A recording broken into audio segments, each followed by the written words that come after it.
So before we get into this, do I have your permission to record you and to tell your story again to the lovely, lovely student body of Kutztown University? And this would go to your professor for your major grade? Yep. I've never met this guy before in my life. He's given me $20, and it's in quarter rolls of quarters. The kid doesn't even have a $20 bill. But $20 is $20. So yeah, I'll do it. I agree to it. I think that's good enough. Yeah. Yeah, this is my. We'll send the DNA test later. As far as I'm aware, this is my dad. So, I've always been told that. So have I. So have I. That's what I believe in. But I trust the woman. She was there. She probably knows. So, yeah, I believe you have a story like none other to tell. You're kind of a magnet for the weird ways of the world, I suppose. I am 97 years old and I've experienced some things. Yes. Now, I'm a little bit out of shape, so I'm trying to remember how I used to set up my teleprompter. But once this story goes, I don't think I'll need it. So every once in a while, you'll see me go. And that means I lost my spot. Yeah. So, all right. Should I begin now? Yeah, have at it. All right. This is a story about choices and consequences. My choice began with a seafood burrito that I had apparently done wrong in the past because it came at me with full vengeance. It's killing me. So, but I see a Walmart and they have bathrooms, but they're also the biggest freak show on earth. Time bomb is ticking. So it's either I go right there in the parking lot or I run inside. And I've been to church before, so I choose the higher path. Now, I have a shy colon. So I'm in the bathroom. I'm scouting it out. I see 4 stalls, urinals, and the place is empty. Hallelujah, right? I got the whole thing to myself. So anybody comes in, they can go to one of the other stalls, and they're like at least 2 away from me. This is awesome. I just start doing God's work, and I hear the main door open.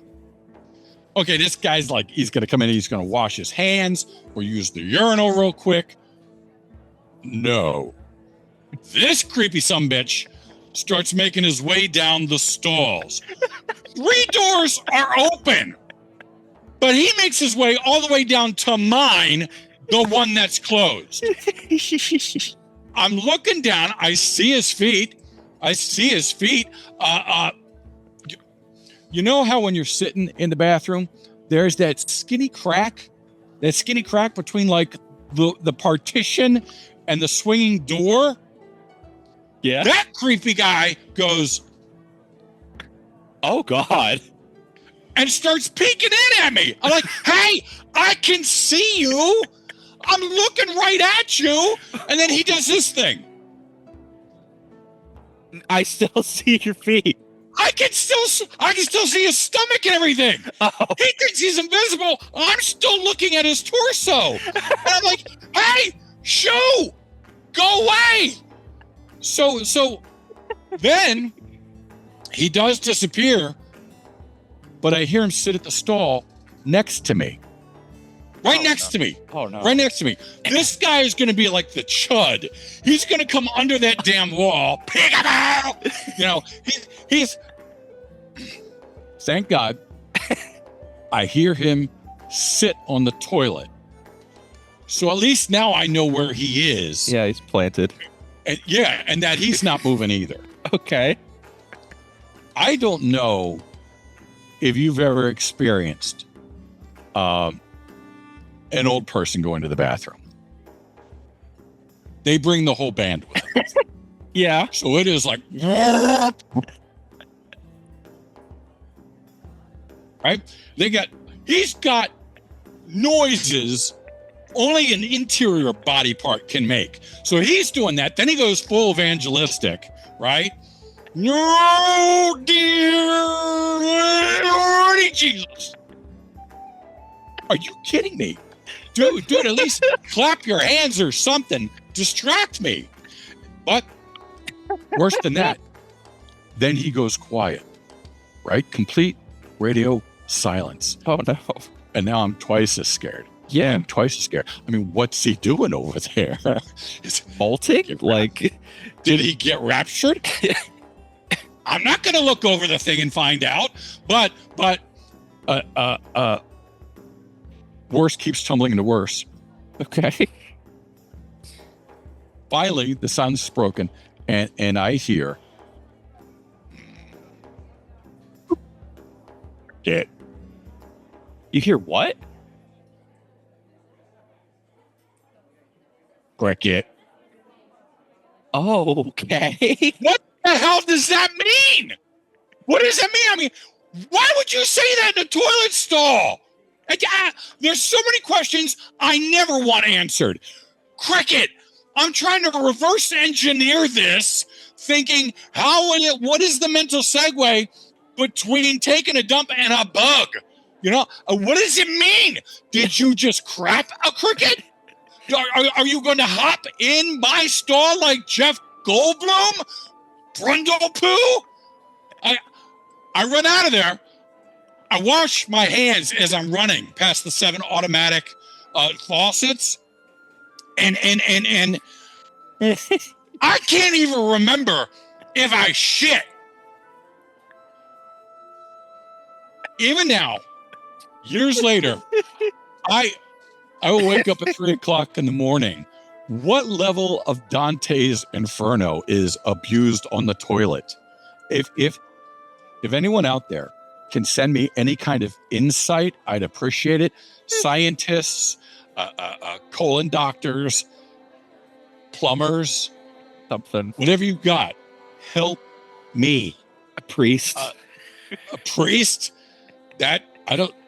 Can crickets be exercised? I don't know. I don't know. So sometimes in life, ladies and gentlemen, you have 2 choices and both of them suck. Going poop in a parking lot is wrong. It is wrong. It is against the law in so many ways, and you will be arrested. Yeah. But in a Walmart bathroom, there is no law. Only cricket. Yeah. That's terrifying. Isn't there a sequel to this? Like, didn't you encounter something similar again in, ironically, a Walmart bathroom? No. This was in our favorite diner. So I've been doing this story for years. Actual story. This really happened. Yeah. And I can even take you on a tour of the Walmart bathroom. I'll show you the stall I was in and where cricket sat. It should Live be a guided tour. It should. Yeah. Showings at 1:30, 1:35, 1:36. Yeah. This is like a decade or so later. We were in our favorite diner we love to go to, our corner diner. And I just went in to wash my hands. And they only have one stall in that bathroom in the one corner. And I go in, obviously I can see somebody's in there and the door's shut and I can see the feet. And I hear the old man symphony again. All the noises again. And my ears perking up like, PTSD. yeah, like, I know this. And I literally heard, out the door. Didn't even let him finish. I didn't need to. He knows where I live now. That's our corner diner. So Yes, because you live at that corner diner. I do. So I it's sleep not in the that back. hard. I Walk sleep in the outside, back old booth. man. I've been tagged. Cricket tagged me. I'm like a gator running away from Troy. So yeah, that's the story. Yeah, there's a short sequel actually. For a while, it was just the one and done, and it's like that's terrifying. But I'm glad you made it out, and then it happens again Yeah. It's on your turf. If they can bring back The Devil Loves Prada or whatever too, like 60 years later, I'm never more than a sequel or two away from cricket. It's and oddly enough, when I see real crickets, I get triggered as well. Reasonably so. I imagine watching Men in Black is very difficult for you. Yeah. Is with the Egger suit. Yeah. Vincent D'Onofrio just gotta change the channel. I was very impolite. I never asked the guy's name. It could be Egger. That's true. Hey, while you're traumatizing me, what's your name, dude? Who are you, stranger? Yeah. As I clutch my pillow at night, sobbing. Yeah. So one thing I know for sure, though, and you know this is fact.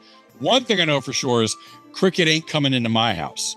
Cricket ain't coming into this house to do cricket stuff, because our downstairs bathroom has been certified. You know that. There are darker forces in there than just cricket. There are darker forces in there. That the one time I think you guys all went to West Virginia to visit Mamaw and Papaw, and I had to stay for some reason. And I'm a stickler for the toilet paper roll going up and over. Yeah. That is the proper way. Not looped behind. What are you, a third world nation? Up and over. And a receipt printer. Like, I'm not going to be like, oh, I got a coupon. No. Oh, thank you, CVS. Yeah. So yeah. No, it's I'm just a stickler for that. That is the proper way. And it's our downstairs bathroom at the end of the hall here, all the way down. And you guys were gone. I had to use the bathroom. I went to go use it. Toilet paper was wrong. So I fixed it. I figured maybe you guys were in a hurry before you left. I fixed it. And then like an hour or so later, I'm an old man. I use the bathroom a lot. I go to use it again, and the toilet paper's flipped back around. Oh, no. And I'm like, I know I fixed it because it was wrong. So I do it again. I'm looking around the bathroom. I'm looking behind the couch. I don't know if someone's punking me or whatever. And it happens one other time. And I'm a little freaked out. But at the same time, if you ever watch those Ghost Adventures things, those things. Yeah. They always talk about how much energy, like they drain all your batteries just to be able to go, and you go, oh, we got an EVP. I know people like that. Yeah. But I'm thinking, how badass is this ghost to be absorbing that much power that he can keep flipping my toilet paper roll around? Yeah. But it was when I was doing the Funky Werepig show. We used to have experts come on all the time. And I pulled on a guy, I think he was from Alabama, but it was when ghost hunting first started. And he actually had his own show. Okay. He was like Southern Fried Ghost Hunters or something. I can't remember what he was. Yeah. But anyway, he was an expert. I wish I could remember his exact name. But he was a good guy. And I told him about our haunted bathroom. And he came out and he brought his little meters and stuff. And he checked it out. And this is one of our past shows. I have it on a show. He's going through and he's got the blinky thing here, and he's got from Ghostbusters with the little like the little flat. Yeah. Yeah. The X-Wing fighter or whatever. Yeah. And he's got all the little gadgets, and he's pulling off the toilet lid and he's looking into the where the plunger stuff is. And wow. Looking around, he's doing the sink and he's whatever. And he finally, I said, what are we looking like, dude? He goes, ain't no doubt about it. You got Satan in your shitter. Oh, that's a tough break. When your expert tells you that the Lord of all hellfire and damnation has a summer cottage in your toilet, you're screwed. You're completely screwed. So that's why I have you guys, and I know it's a pain, but when you flush, that's why we keep that thing of holy water in there. You pour that back in the tank, and it keeps them away. I will say, if I remember correctly, I think this might have happened when I was like very little, because I don't remember all of it. But I will say, it does make a lot of sense how I wound up the way I did. Yeah. Now things are starting to come together. Let me tell you about your grandpa. He used to pour holy water into the toilet tank because Satan lived there. Yeah. Now go to bed. Yeah, and soon enough, yeah, I started listening to that metal music and the Robert Zombie. You are now. Yeah, This even though this is supposed to be comedy, this is still horror. That's the only reason you let me do it. You said be funny, but make it scary. You know, so here we are. Because anyone who's just laughing and laughing and laughing about cricket saying, I wish that happened to me. No one's saying that. I don't want that to happen to me, but it's funny that it happened to you. Yeah, that's spoken like true offspring. Yeah. I'm glad it happened to you. So it's did I ever tell you the freaky stuff that used to happen when Mama Kid asked me to stay at the farmhouse for a winter? I don't think so. Do we have time? I know cricket is the story, but I don't have like a timer on here, but I can't imagine we've been more than like 10, 15 minutes. Could be. I don't know. We got time. We got time. So I grew up with this family. They were our neighbors. And Mama Kid. There's a Papa Kid too. Right. But Mama Kid was just a sweetheart. I love Mama Kid. And I would stop by every once in a while and talk with her, whatever. They lived in this old farmhouse, and they were all gone over the weekend. Okay. Or no, not over the weekend. They were all gone for the winter. I'm sorry. This thing is flashing that my AI companion is by my side, and I didn't ask for. Is its name Cricket? It's Want it on your location? We never did. What if cricket was AI? There is an I in cricket. So Yes. I don't. Yeah, but that's what it's flashing and telling me, and I'm not going to push the OK button, just No. like I didn't push it in the one. Nobody asked for this. Get out of here. No. So Mama Kid, her kids were all scattered throughout the United States, and they were all growing up. Okay. So it was just her and Papa Kid. Papa Kid was wherever he was, probably out squatch hunting for the winter. Squatch hunting's pretty good if they know how to do it right. Yeah. So Mama Kid was going to go visit her daughter in Australia for the winter and asked if I would stay at the house. It's an old farmhouse. There's got to be upkeep. So I said, hell yeah, that'd be great. That'd be cool. So it is an old farmhouse. I mean, like when you walk up the stairs, it's one of those that kind of go like a castle in a circle. Yeah. So it's not like platform and then go. It just curves in a circle, and it's like only this wide. So for a guy like me, you got to kind of turn sideways. Yeah, you got to like tango up the stairs. Yeah. Yeah. So, and the only heat it had was this one wood stove in the main floor in what would be like the living room. So that's it. So you had to keep the wood stove going all night. Makes sense. They leave during the winter and they're like, he'll take Yeah. it. Yeah. Do you want to stay here? Yeah. You know, so, I am, I'm only there for about a week, and they're kind of, they're back. They have woods all around them. Yeah. And then a big stream out back. but they're right up against the road. Okay. So there's like like in Pennsylvania too. They have very short front yards, big backyards. So there is a road, not a big road, but a road that travels in front, and enough for you to park a car in front of the house. So I'm sleeping on the second story, and it's about 2 or 3 in the morning, and I hear this like electrical noise, like a Okay. kind of like a humming, Like a dissonant kind of thing. Yeah. Yeah. So I don't know. It's like haka rehearsal or whatever, but I can hear Mongolians just exactly. riding around. Yeah. Maryland is filled with Mongolians. Big Mongolian population. You're right. Yeah. So I go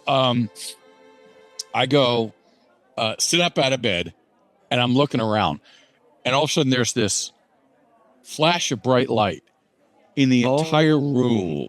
Glows. Yeah. Just glows, pure white. And it's right at the window, 2 stories up. Okay. So it's not like someone's shining a flashlight or anything. It is a pulsating light right there. And I'm like, it's the mothership. They've come. Because that's when they come. They come to the one guy in the middle of nowhere, and they take him. They never zoom down in New York and go, like Pokemon, got to catch them all. They pick the one guy by himself in the woods.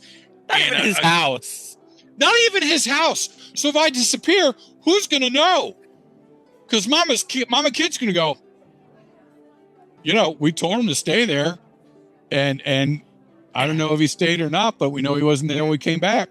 So that's who they go after. So the freaking mothership is right there. So because I just woke up and I was born stealthy, I run to the wall where the window is and press myself flat. Okay. Because if you're smart enough to bring a mothership all the way down to Maryland to find the one farmhouse, I tricked you. I'm not there now. How do you do that? Oh, hell, let's go write our names in a cornfield. You know what I mean? They're screwed. So I'm doing that slide where you're kind of going to the window, and I'm looking out, and it is literally blinding white light right there outside the window. Mm-hmm. But I catch a clue. Okay. The trees that are also outside the window are catching fire. Yeah. Oh. I can see branches starting to go. Like, oh, my. Okay. And wow. like, oh, well, now I got a different concern because it's pretty close to the house and don't want the house to catch on fire.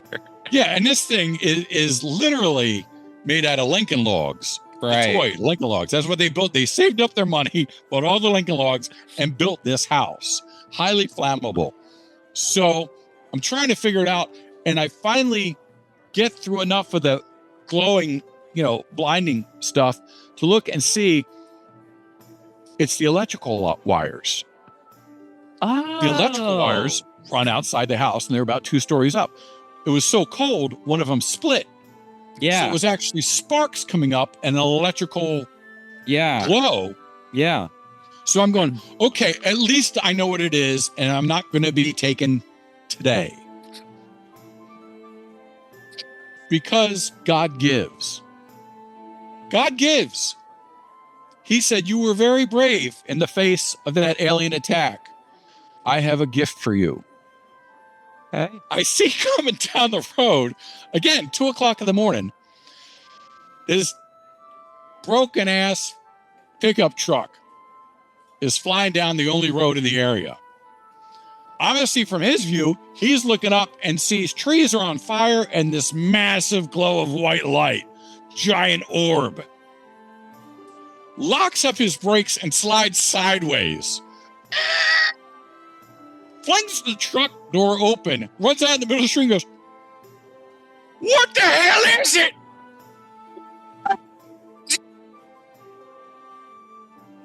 I can't help. I go out the window. Repent! Repent! call him a sinner, and he's like, dives in the truck, peels out backwards, spins around the road, and takes off.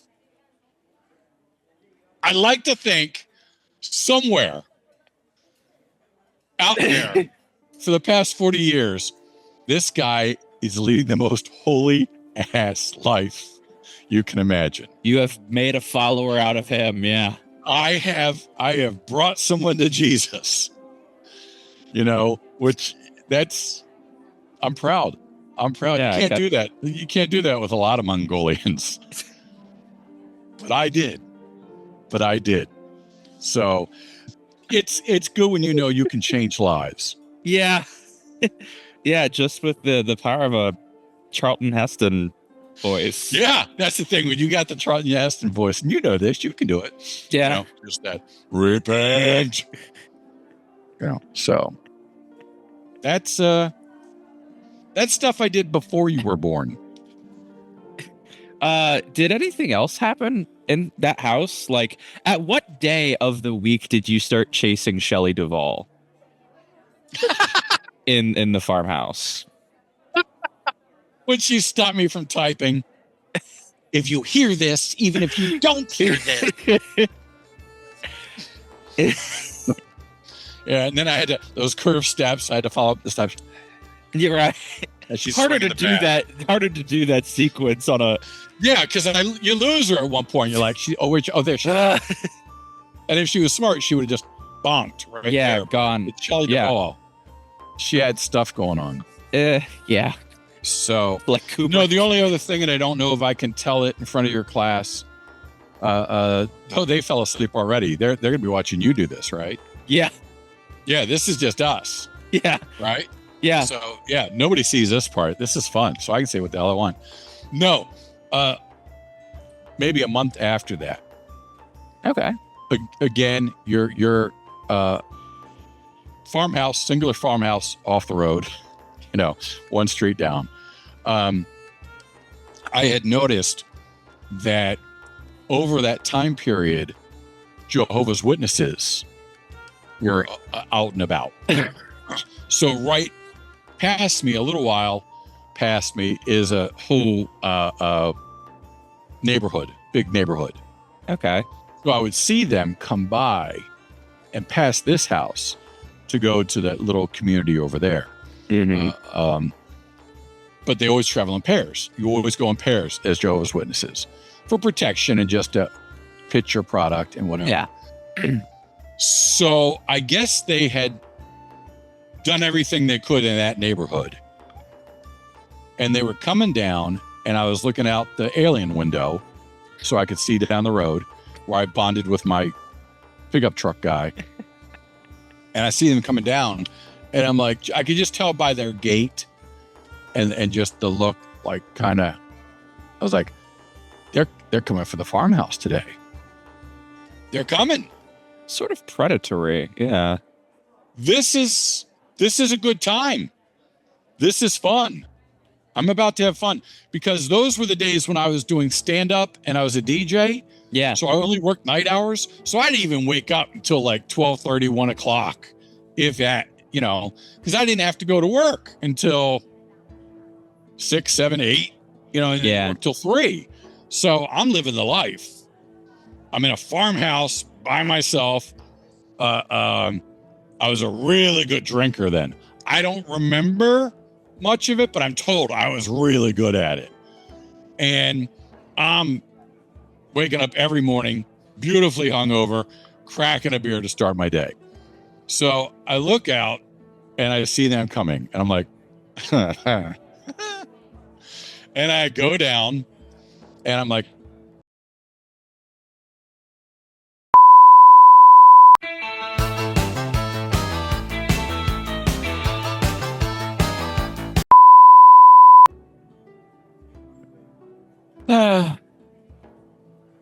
I love Zoom. They've never done anything wrong. So you were facing off against the Jehovah's Witness, or about to. yeah. In part 2, because I don't know if Zoom does this on your side. All of a sudden, it just went, your free visit with us is done. Like a bad first date. Yeah.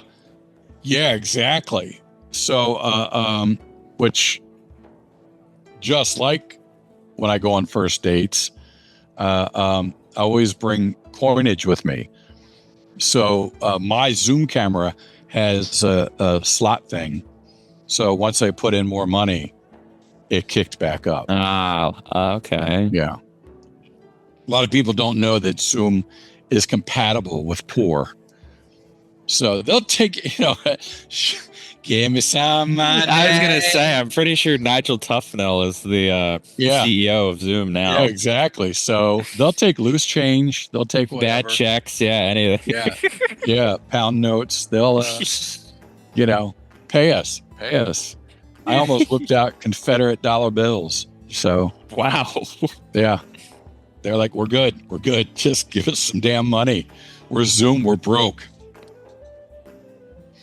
So, I popped out my elbow. Watch. That is the farthest I can straighten out my arm. Why'd you go and do something like that? Because I want to look like a superhero. Like this. So when I punch, I'm always like that. Always at an angle. Yeah. So I'm always boom like that. But like that guy, I can come at you. Yeah. 3D. Whoa. Jack Kirby. But this is more, it proves I'm not a rock and sock and robot. I can only go that far. So, like, it hurts. Yeah. Well, stop doing things with it, first of all. Hey, it's been a while. When I was the Funky Were Pig, doing all the shows all the time, you could hear this every time. The wire. I'd hear it a little bit. Yeah. So I think I forgot to tuck it behind me. So, but the squeaky chair still works. Hell yeah. Yeah. Tales from the squeaky chair. But so where did we leave off? We left off with you. I was about to I was going to talk to Jehovah's Witnesses, right? Yes. Yes, okay. You were. So like I said, they travel in pairs, just for, safety and for whatever. It's better to tag team the sale than just go in there solo. Mm-hmm. And their job is to, evangelize. I think that's the word. I might have made it up. Yeah. Basically means you've got to preach the good word. Yeah, like proselytize and stuff. Yeah, that's it. That's it. They got to prostitutalize and bring people into the fold. Yeah. So it's a hardcore sale, and Jehovah's Witnesses are historically known with they do not give up. They are the pit bull of faiths. They will latch on and just shake until you submit. So they are relentless. I have seen Jehovah's Witnesses in the past where now I think you get shot, but I think they just think that's an early ticket to meet the maker. That's like Valhalla. Yeah. When we were younger and they would come around, you had to quickly shut drapes and everything because they would walk around your house and if your window was open, go bang, bang, bang. Hi. Can we talk to you? Yeah. They would peek in your freaking window and bang on the glass if they saw you inside. So it was kind of like a Detroit New Year's. When you heard the noises, you had to drop to the ground and low crawl across the room to safety. Yeah. It was like one of those Detroit drills. So I wasn't about that day. I was seeking companionship. I wanted to know. There were questions I had that I thought they might answer, and I was in the mood to chat. So I waited by the door They knocked on the door. I opened the door and greeted them naked. Completely naked. Which they kind of found shocking. They weren't expecting that. I did have a hat on. I wasn't completely You're naked. a gentleman. I had like this. And I said, welcome to my house, man. How's it going? They're like, and they're averting the eyes and stuff. We're here to talk about, our Jehovah's and whatever. But we see you're, not, you're busy, whatever. I was like, just as God made me, you're the same way. Yeah, what's their problem? I have no hang up. I'm proud of what God has made me, and you should feel the same, especially you guys. You know what I'm talking about. Come on in. And they were very hesitant. We'll just talk to you from the doorway. And I just went, well, I'm going to go sit down. So I sat down in a chair inside and was talking to him from the chair and kept just going, this is really awkward. There's a couch right there. And I'm like, I'm not trying to be weird or anything. It's just my house. I walk around naked. If you're not comfortable enough to join me, just sit on the couch. It's fine. That's your hang up, man. And I got to tell you right now, that's bad salesmanship. That's just, I'm seeing bad salesmanship. You'd think they'd be more prepared for stuff like this. You would think. You'd think. I didn't check their resumes. They might have been newbies. That's fair. But I got them to come in. Oh, I got them to come in. And they sat on the couch together off the whatever. And there was a little coffee table between me and the guy. The guy sat closest. The girl sat further away. They would not make much eye contact. They were just, but they started showing me their pamphlets of what heaven looks like, to which I had disputes. They showed the way Eden or whatever is supposed to look like, or the new heaven on earth, in which there is a family, daddy, mommy, 2 kids, and they were surrounded by animals. And the sun was out and it was beautiful. And I said, again, I got a problem here, dudes. I'm seeing clothes. They're clothes. And I said, if you're truly enjoying heaven on earth, this is not right. We were all born naked. And Adam and Eve were naked before they got kicked out. If we're bringing this back, what's the deal? I don't understand the hang up. I don't understand. I said, you can at least take your shoes off. They did not. They would not take their shoes off. I said, well, you know what this leads to? And this is the problem with the world that I have is it comes to ego. This brings in ego, because ego makes you say, I'm going to buy these clothes because these clothes look cool. I said, look at their clothes. They went shopping for this. They didn't just find it laying there and put it on. Yeah. They went shopping for these clothes, which means you have some sort of financial means to get this. So now we're going down a nasty path that I'm not sure my God would want, which is I'm better than you. Now I can judge. That's what you're wearing? Oh, dude, I guess you can't afford the good stuff. Look at my kids. Look at the shirt my kid's wearing. Huh? Very, very capitalist. Yeah. I said, that's an ugly point of view. Me? I don't care. I don't have those earthly constraints of what to wear today. Oh, do I match up? Whatever. I said, these people should be naked. And they were like, well, we can't show everybody. We can't run around showing naked people in books to a lot of people because they don't understand and they would get offended. And I said, well, then you really need to do sales and win them over, because this is wrong. And I said, in fact, I think you should come to doors naked. You should have greeted me naked.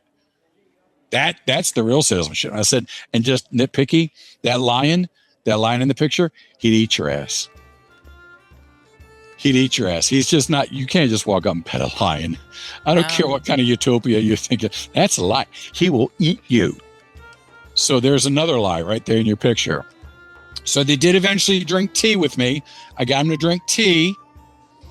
And then they tried to make the meeting short. And they realized that I don't think my Lord matched up to yours. And I'll do the sin that I was just talking about. I think my God's better. I think I got the better God. Sorry. So why would I ditch you? I think you guys need to come to my side. I've already pointed out 92 different flaws with you and your pitch, and you haven't pointed out one thing wrong to me. I'm free. Look at me. I'm free. So the guy goes, well, I think we're going to head out. I think we're going to head out. And as they go to get up, I clamp my hand on the guy's wrist, and I just go, you can leave the girl. You can leave the girl. Oh, no. Oh, no. And they never visited me again. They never visited me again. So all I'm saying, there are ways, any horrifying, terrifying thing you face, there's a way. Any bully you face, there's a way. There's a way. Anybody who's just going to bug the hell out of you until they get their way, there's a way. There's a way. And in the end, I think they really had to go back. Maybe they ran into the guy in the pickup truck. You got to follow me. I repented a long time ago, about the same place you are now. But I would have to guess they went back to their superior and said, we went somewhere today, had what you would call an experience. Yeah, that's a way of putting that. We came back with questions.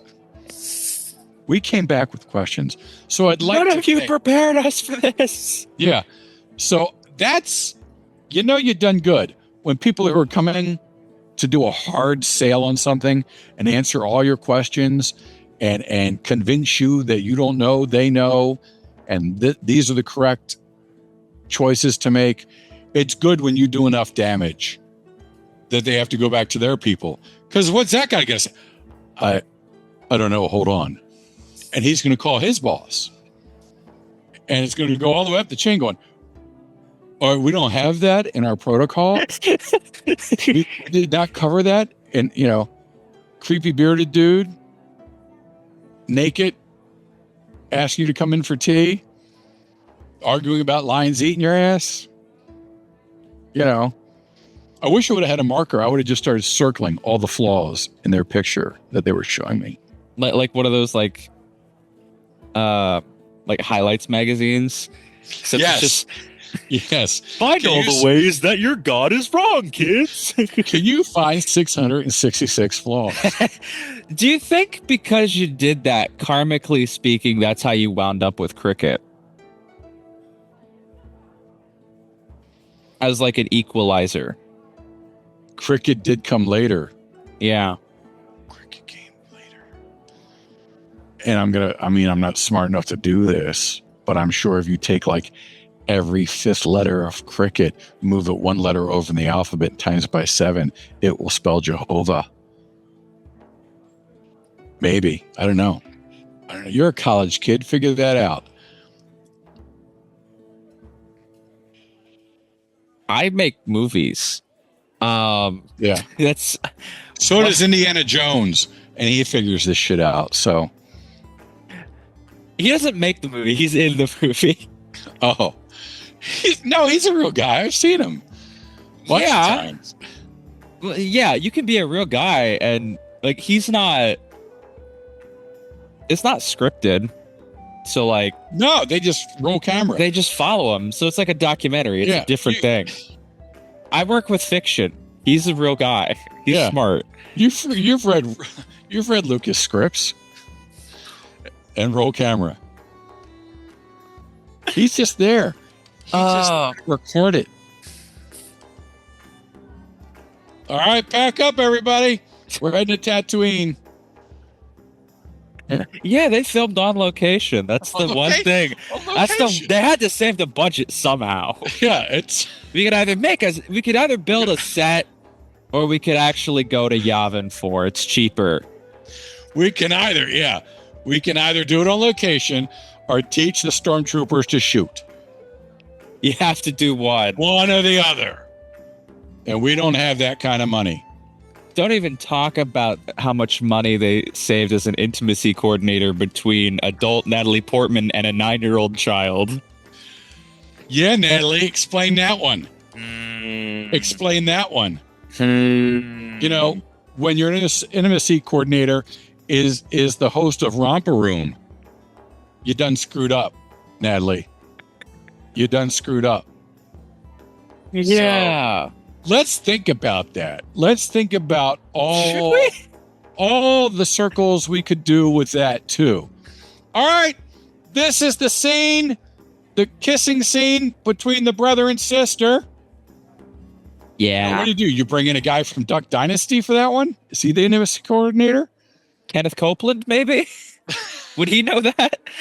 I don't know. I don't know.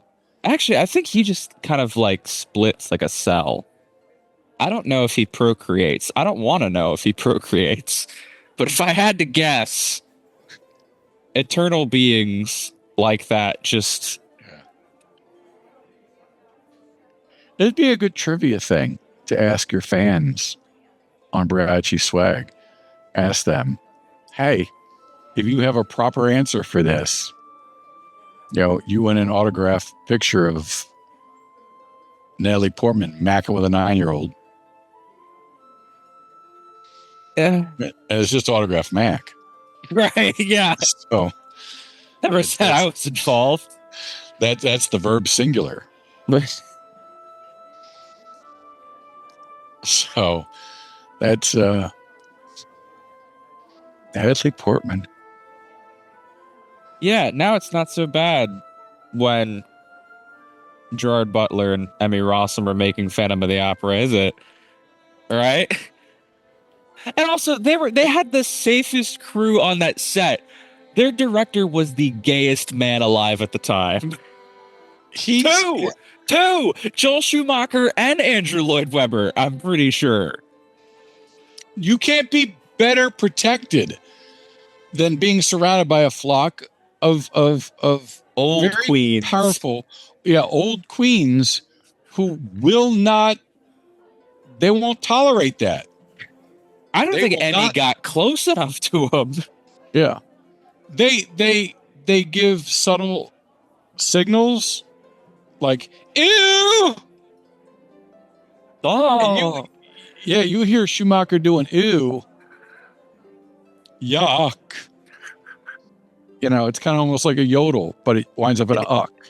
Yeah, it's an acquired skill, but yeah, now like let's just talk about the unfairness of this. Because this is just going on my channel. We can talk about whatever the hell we want now. Can I say real quick, and I think we've talked about this before, I would tell you one of the major reasons I love Joel Schumacher. Not only did he do many, many really fun movies, but in one of his Batman.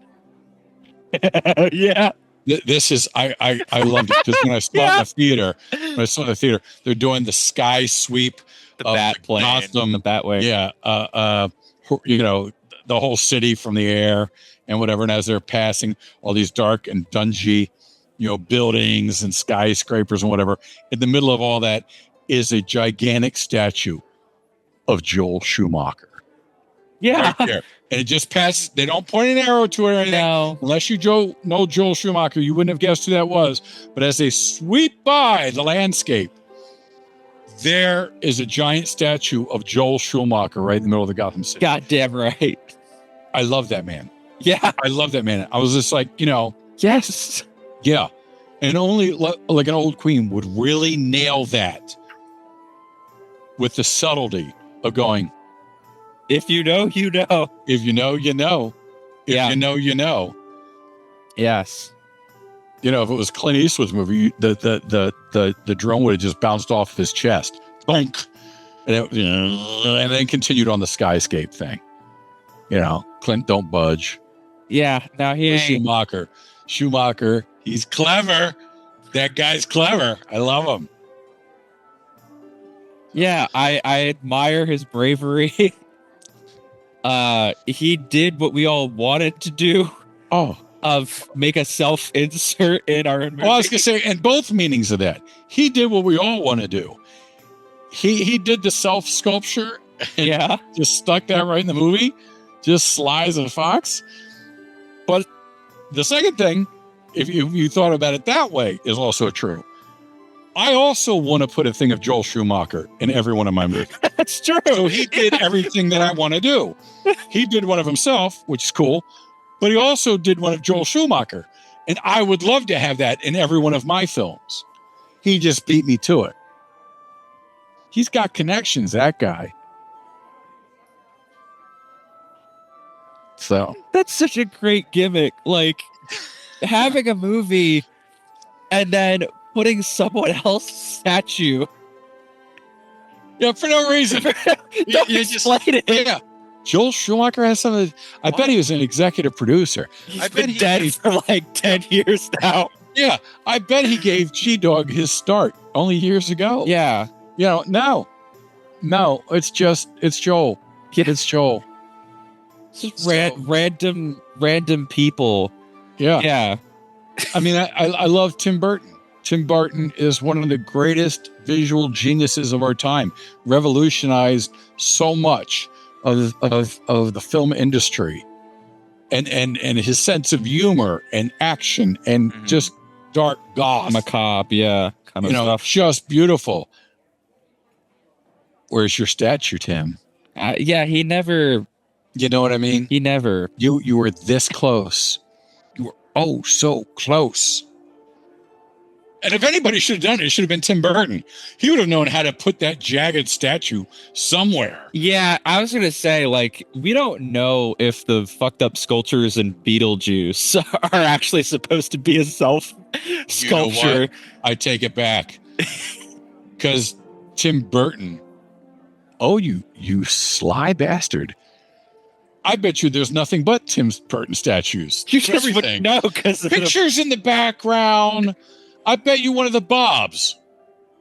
If you look close, it's Tim Burton. He actually is just sitting there, shrunk his own head, and sitting back in the left behind a desk. Yeah, I will never mock you again, Tim Burton. I'm pretty sure the transformation sequence of Large Marge is actually just his head superimposed on that actress's body. Yeah. Actress. That was live. That was live. There was a Large Marge. I believe it. Yeah. It's true. It might be like one of those like Haunted Woods type shows where they do the reenactment and it's like this stunning individual and then they cut and then you find out what the real person looks like. It's like, you paid money for that. That person made some baggage. Yeah. I always want to see one of those shows where they hire an actor and they somehow look worse than the person that they're interviewing. It's like, you could have just saved the money and had them do it, but we went out of our way to get like someone quite hideous. Well, or just completely screw it up. You're doing the Gal Gadot story and you do a cutaway of her wedding day and I'm in the dress and just never explain it. Just have it. And Gal Gadot approved this? She said spot on in that gorgeous little accent of hers. At least I think that's what it was. Spot on. Do they say that? I don't know. And that, all right. So just going on this line of thinking, all right. So Stranger Things reunion, like Christmas special, I don't know. Yeah. We have everybody come back. Everybody's the same except for Nancy, played by Paul Stanley. Because they do look actually close enough that if you age Nancy up, she turns into Paul Stanley. That is absolutely gorgeous. That is, yeah. Same facial Yeah. shape, same hair. Yeah.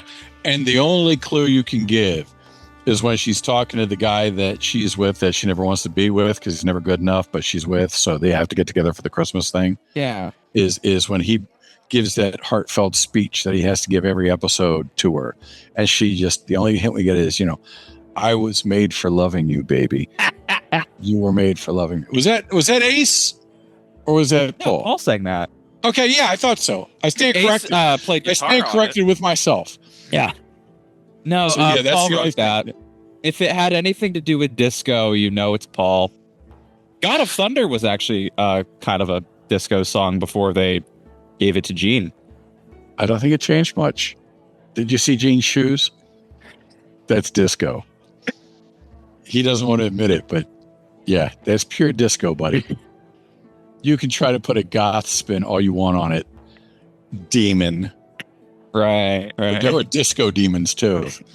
I lived then. I was alive then. Didn't they work with Casanova Frankenstein and Mystery Men? Yeah. Disco demons. The disco Blame it on the boogie. Yeah.